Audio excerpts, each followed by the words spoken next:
Seigneur, nous avons soif que tu viennes nous visiter encore ce matin. Que tu viennes, Seigneur, encourager. Que tu viennes guérir. Bienvenue sur votre chaîne chrétienne à la couronne de vie. C'est avec une grande joie que je me tiens sur ce plateau pour vous présenter votre émission hebdomadaire « Ainsi parle l'Éternel ». Donc une émission qui a pour objectif d'édifier et de changer les paradigmes mentaux. Donc très souvent sur ce plateau, je recevrai des serviteurs de Dieu qui, sous la conduite du Saint-Esprit, vont nous conduire dans les profondeurs, dans la connaissance de la parole de Dieu. Aujourd'hui, je ne suis pas seule. Mon invité du jour est la prophétesse Diomandé Mariam Esther. Un mot de bienvenue, servante de Dieu. Shalom, shalom, shalom à tous ceux qui suivent cette chaîne de télévision. Que Dieu vous bénisse. Et c'est un plaisir pour moi d'être sur ce plateau. Merci pour votre présence sur ce merveilleux plateau. Et donc, c'est une femme au grand cœur. Elle dirige le centre de prière Cepedra, situé à Yopougon, en Côte d'Ivoire. Donc, vous voyez que mes invités viennent de très loin. Elle est également une femme à un grand cœur. Alléluia. Elle est la fondatrice de l'ONG, le SGFD. Alléluia. Elle apporte le soutien à travers le nom de Jésus-Christ aux foyers qui sont en détresse. N'est-ce pas merveilleux? Alléluia. Amen. Donc, en tout cas, c'est un honneur pour nous de vous recevoir sur ce merveilleux plateau. Merci d'avoir fait le déplacement depuis la Côte d'Ivoire pour soutenir l'œuvre de Dieu. Oh, on bénit le nom du Seigneur. C'est pour nous un plaisir. Il a dit allez partout et faites de toutes les nations des disciples et les baptisants au nom du Père, du Fils et du Saint-Esprit. Donc, pour cette raison, c'est un plaisir pour nous de nous déplacer. Merci. Je vous en prie. Bien-aimés dans le Seigneur, amis téléspectateurs, la présence des femmes aux côtés du Seigneur Jésus-Christ était un signe, alléluia, était un signe, donc un soutien pour ce ministère-là. Et donc, nous avons remarqué que dans la Bible nous parle de Marie de Magdala, nous parle d'Élisabeth. Donc, toutes ces femmes ont été, ont laissé des empreintes dans le ministère du Seigneur Jésus-Christ. Donc, ce qui veut dire que la femme, en tant que créature de Dieu, a un rôle à jouer dans le ministère. Donc aujourd'hui, le thème du jour est le rôle de la femme dans le ministère. Pasteur Diomandé, servante de Dieu, Amen. Femme au grand cœur. Quelle est la place de la femme dans le ministère? Vraiment, shalom à tous. C'est un sujet très intéressant et je pense qu'il y a beaucoup de bruit autour et c'est une occasion, une très belle occasion même pour nous déjà d'en parler en tant que femme, le rôle de la femme dans le ministère. Quand nous allons dans le livre de Genèse, bien aimé, parce que tout part de la parole de Dieu, hein. Nous sommes venus trouver la parole, nous n'allons pas retrancher quelque chose dans la parole, nous n'avons aussi rien à retrancher. Quand nous prenons le livre de Genèse 2 à partir du verset Genèse 2, à partir du verset 18, ils nous disent quoi? L'Éternel dit, il n'est pas bon que l'homme soit seul. Je lui ferai une aide semblable, semblable à lui. Mais pourquoi est-ce que Dieu a fait un être semblable, quand bien même qu'il avait déjà créé Adam, qu'il avait établi sur le jardin? Et Dieu va voir qu'il n'est pas bon que Adam soit seul. Parce que la mission qu'il avait donnée à Adam, c'était de dominer, de régner, de donner, bien aimé, des ordres dans ce merveilleux jardin. Pourquoi est-ce qu'il n'a pas laissé seulement Adam seul?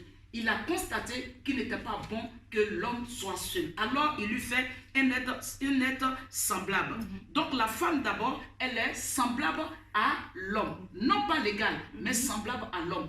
C'est qu'il faut d'abord retenir. Au verset 21, il nous dit quoi? Alors, l'Éternel fit tomber un profond sommeil sur l'homme qui s'endormit. Il prit une de ses côtes et referma la chair à sa place. L'Éternel Dieu forma une femme de la côte qu'il avait prise de l'homme et il l'amena vers l'homme. Alléluia. Et il l'amena vers l'homme. Donc quand Dieu a créé l'homme et qu'il l'a endormi, ce qui fait le premier anesthésie, mais quand il a endormi et qu'il a sorti la femme du côté de l'homme, il a formé la femme. Il n'a pas formé la femme de la poussière. Il a sorti l'homme de la poussière. Mais la femme, par contre, il a sorti de la côte. Il a tiré une côte de l'homme et il a fait la femme. Afin que la femme soit à côté de l'homme et que les deux puissent maintenant faire quoi? Puissent donner sens à ce merveilleux jardin qu'on appelait Éden. Puissent vraiment gouverner, puissent gérer. Donc le rôle de la femme dans le ministère aujourd'hui est un rôle très important. On ne peut pas le lui arracher. Dieu le lui a donné. Vous comprenez? Dieu a donné à la femme d'être à côté de l'homme. Mais toutefois que la femme sache qu'elle ne peut jamais être l'égale de l'homme. Mais sa place dans le ministère c'est quoi? Le ministère c'est l'œuvre à laquelle nous avons été appelés. Il nous a dit quoi? Clairement dans la parole de Dieu, comme ça nous a dit des gens, il dit, je répondrai de mon esprit sur toute chair. Ou qu'est-ce qui est écrit? Je répondrai de mon esprit sur toute chair. Vos filles, vos fils, les vieillards, prophétiseront. La prophétie, c'est quoi?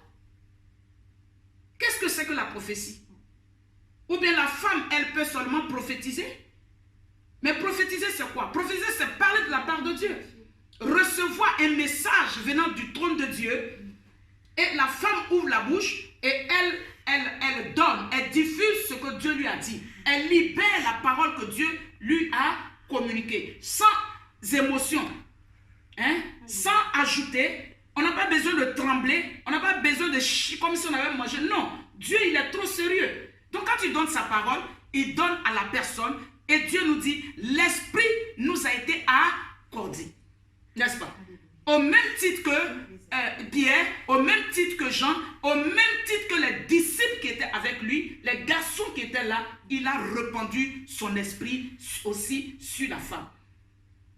La preuve en est qu'ils étaient à la chambre haute, n'est-ce pas? Ils étaient tous à la chambre haute.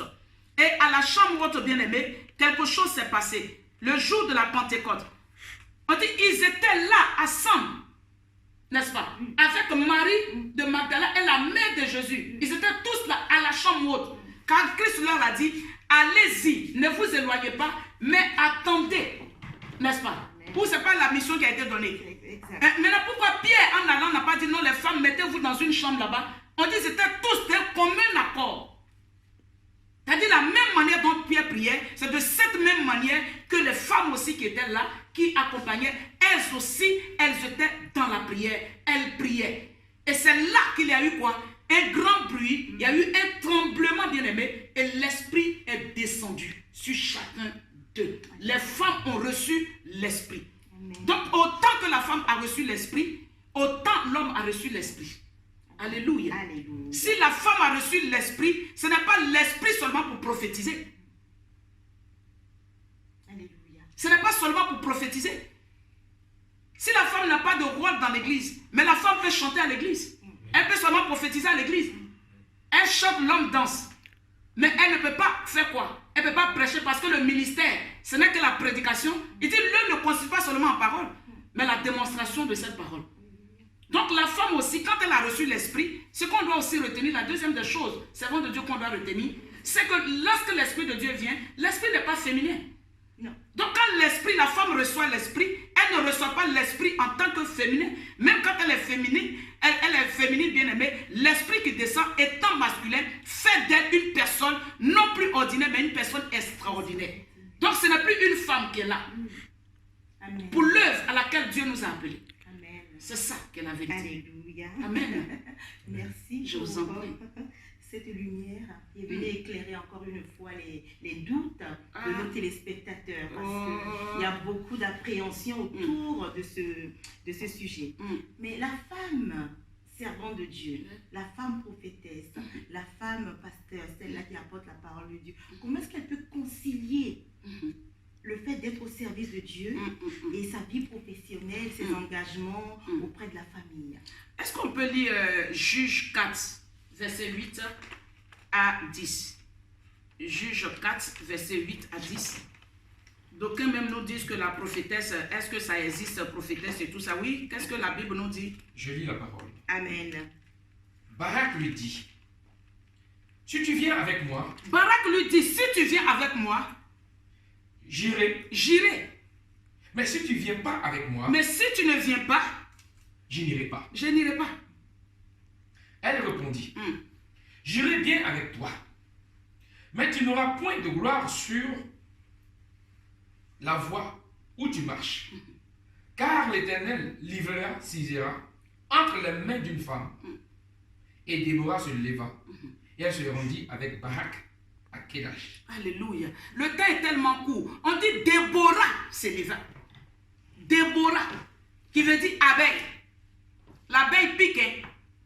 Quand on entend le bruit même déjà, tu sais qu'il y a quelque chose qui est là. Déborah était juge. Femme, elle était juge. Elle était prophétesse. Être prophète, c'était mise à part. Être consacré, sanctifié, arraché d'eux, ôté au milieu d'eux, enlevé du milieu d'eux et mettre à part pour l'œuvre du Seigneur. Et Déborah était une prophétesse. Pas de moindre. Et elle était établie juge. Donc si Déborah a pu concilier son ministère de juge et le ministère de diriger, d'annoncer, parce que le prophète vient annoncer, vient prévenir, vient dire voici ce que Dieu, votre Dieu, notre Père, voici ce qu'il veut. Donc cela n'a pas empêché, le ministère de prophétesse n'a pas empêché Déborah de... Quand nous prenons l'histoire de Abigail, celle qui fut la femme de David, Abigail était auprès de qui? D'un homme insensé, appelé, comment il s'appelle? Nabal, comme son nom le disait. La Bible déclare que David, après avoir combattu, avait besoin de vivre. Alors arrivant, bien aimé, à l'entrée certainement de cette ville où Nabal était établi. Parce que Nabal n'était pas n'importe qui, il avait ça. Comme aujourd'hui, on ne respecte les gens que lorsqu'ils l'ont, ils ont ceci, ils ont les moyens. Donc David dit, allez-y prendre de la provision pour que mes hommes et moi, nous puissions nous rafraîchir, nous puissions prendre de la force afin de continuer. Nabal a dit quoi? Qui est David? Pour que David lui me donne des ordres. Quelqu'un qui veille sur toi. Pendant que toi tu donnes lui au front et tu refuses. Et la Bible déclare que lorsque les envoyés sont venus faire la commission à David, David a après pris la résolution que s'il rentrait, même une mouche ne serait pas épargnée. Alors, il y a eu cette femme, Abigail.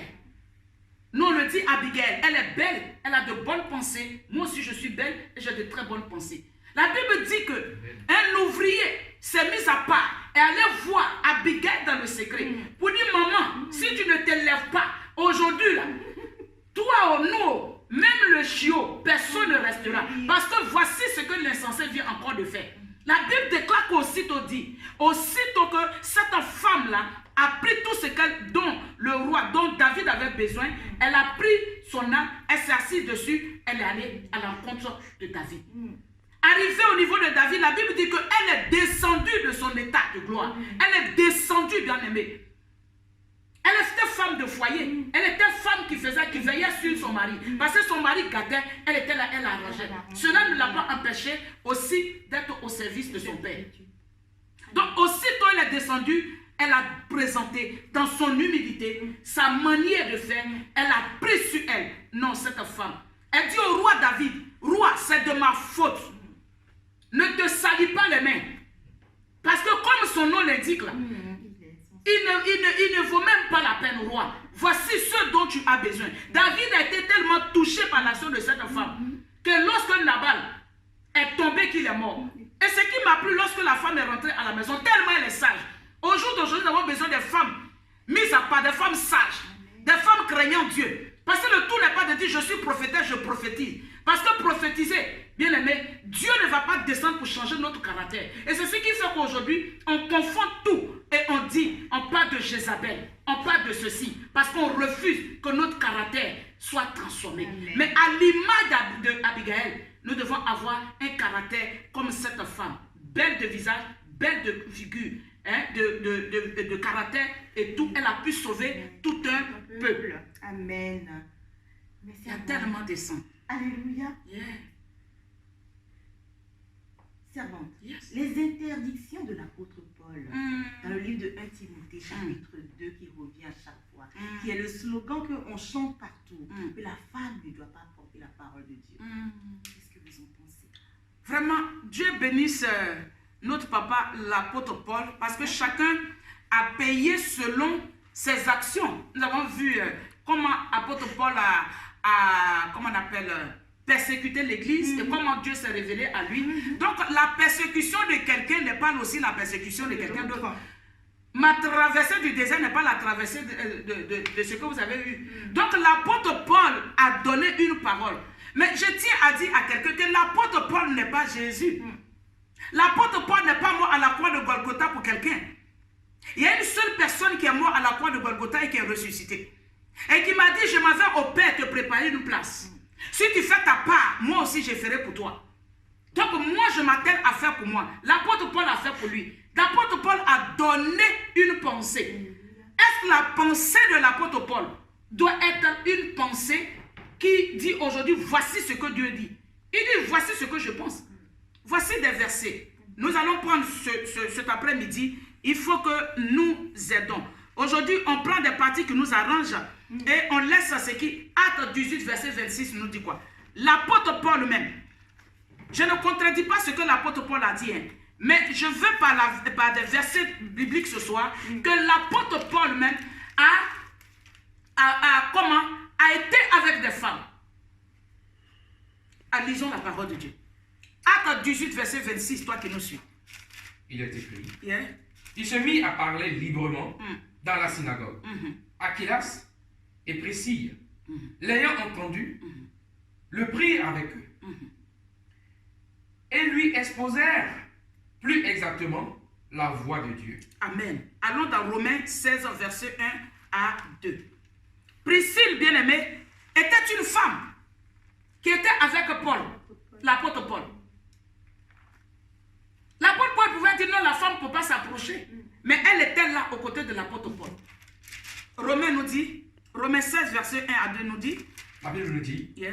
je vous recommande, Phoébé, Je vous recommande Phoébé, notre sœur, qui est diaconesse de l'église de Sancré, afin que vous la receviez en notre Seigneur d'une manière digne des saints, et que vous l'assistiez dans les choses où elle aura besoin de vous. Car elle a donné aide à plusieurs et à moi-même. Elle a donné aide à plusieurs et à moi-même. Ça me fait mal. Il y a tellement de versets. L'apôtre Paul même qui recommande Phoébé. Parce que dans sa mission à lui, dans son ministère, à lui Paul, cette femme, Prisca, était une diaconesse. Quel est le rôle du diacre dans l'église?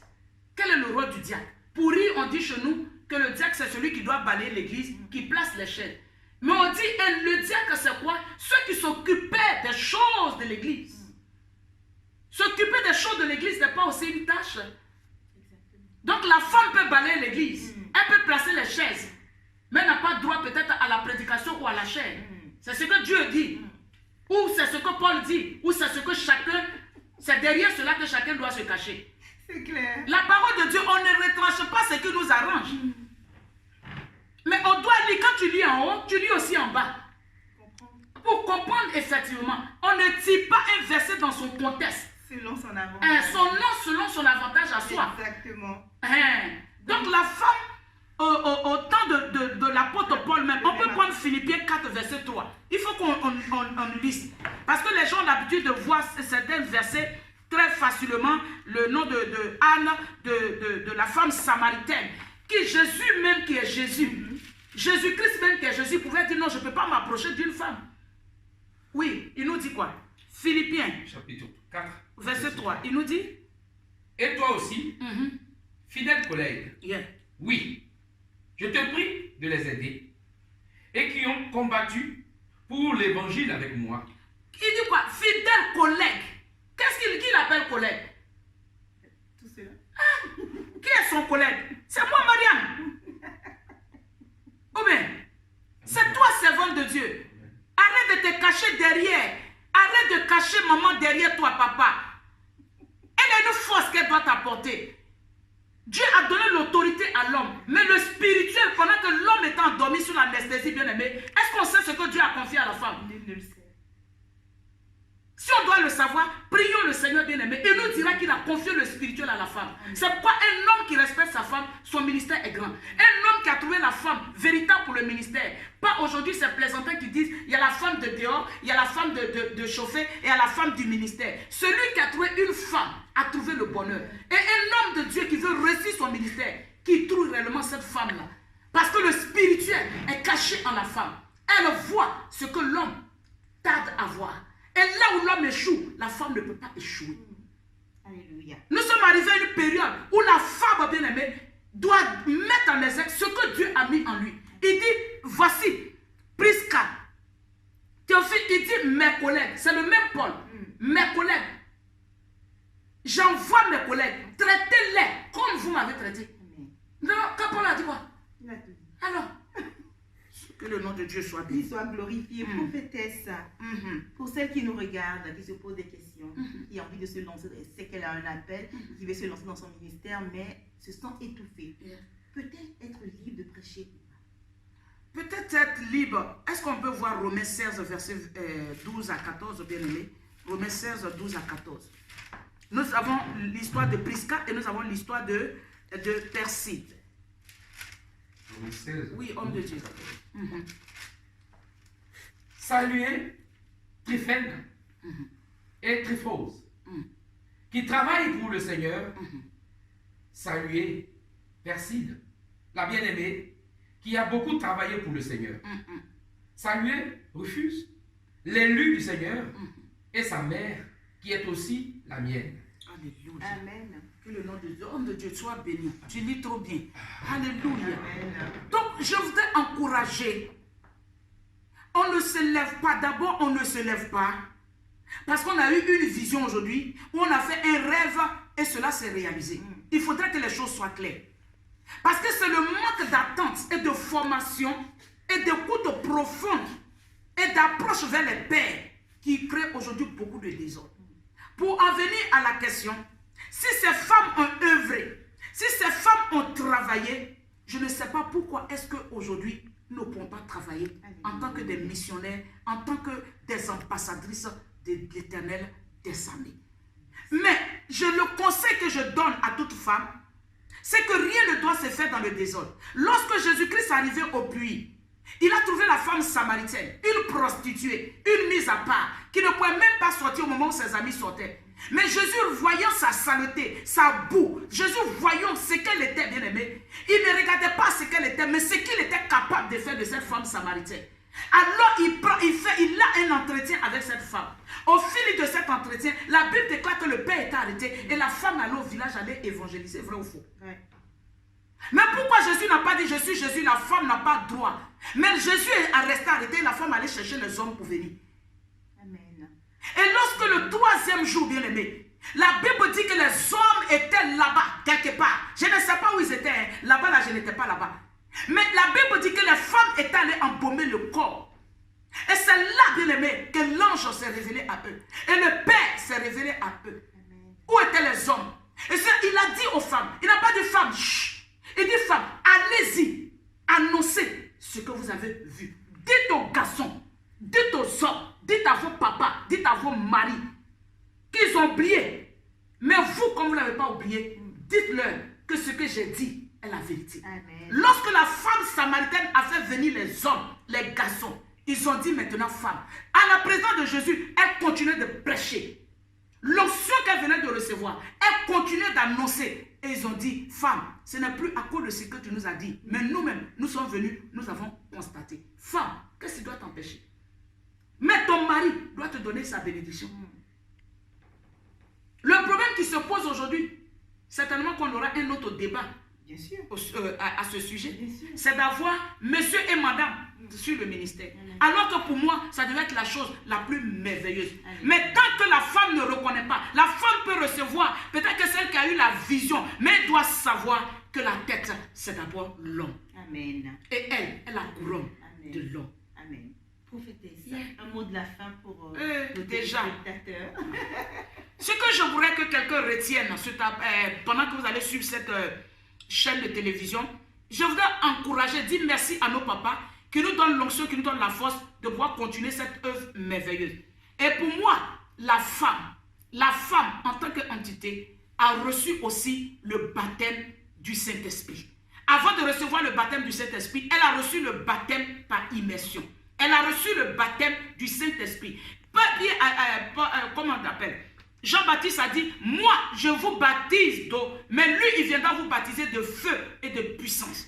Donc la femme, tu as reçu aussi ce baptême de feu et de puissance. Alors lève-toi, car ton temps est arrivé. Lève-toi et proclame, et Jésus fera des œuvres merveilleuses au travers de ta main. Tu peux concilier ton foyer, tu peux concilier ton travail et le ministère que Dieu t'a donné. Que la grâce de Dieu soit sur toi, que la faveur de Dieu soit sur toi. Tu es béni au nom de Jésus. Amen.